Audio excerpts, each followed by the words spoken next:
This video series is sponsored by my light novel series 2112. Order your copy on Amazon today. Okay, it took me a while, but...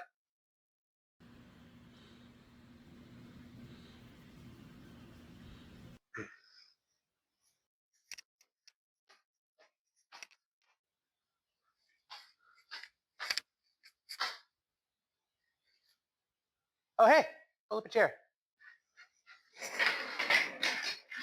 Okay. It took me a while, but I finished watching all of Mobile Suit Gundam. So, what did you think? I see why you consider it to be a game changer when it comes to giant robot anime. The story was compelling, with character arcs that added to the drama, and it was certainly a welcome approach to the concept of the giant robot. One of my favorite characters on the anime was definitely Char. Yeah, you're not the only one who likes that guy. And yeah, there were certain episodes that honestly made me cry. Yeah, I know one that does not fail to bring out the feels in me. Overall, the anime's presentation is why I stayed. But if there is just one thing that almost made me want to drop it, the animation, right? Unfortunately, yes. I know the anime was made in the late 70s, so obviously not up to snuff to recent anime like Chainsaw Man. Well, in all fairness, there are several reasons why Gundam's animation felt a little cheap, even by the standards of 1970s anime, which led to it being a flop. Question: did you ever get to see Space Battleship Yamato? Yeah, it's pretty great. To clarify, I am referring to the original 1974 series, not the 2012 remake. Wait, that was a remake? Don't punish yourself. It's really the fault of the streaming industry failing to give people access to older media as a whole. Anyhow, the difference between the first Mobile Suit Gundam series and the original 1974 Yamato anime were how both were treated by the studio. Could you be more specific? Color. Is that all? I wouldn't get too dismissive.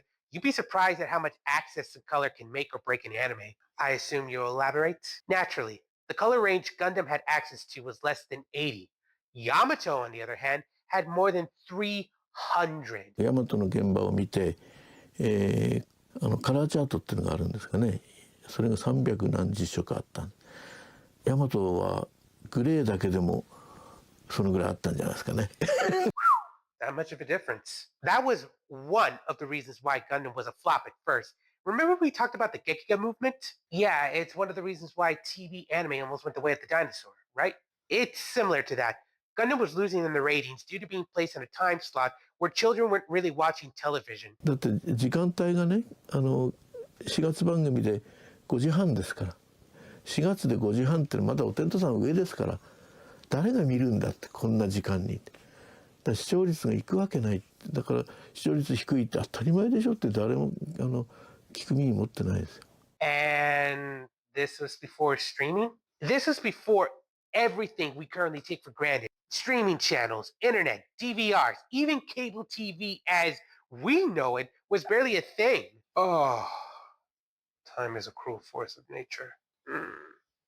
Let's get back on track. Another factor that made Gundam a flop at the time were its toy sales. I remember you talking about how merchandising sales of Mazinger Z went through the roof in the anime era. Unfortunately, the same cannot be said for Gundam. To put it lightly, that anime's toy sales were not up to snuff, especially compared to previous giant robot anime at the time. どうしてもやっぱりおもちゃ屋さんがメインスポンサーですので、何らかのおもちゃが売れる施策というのを考えなきゃいけないっていうんで、G ファイターですか。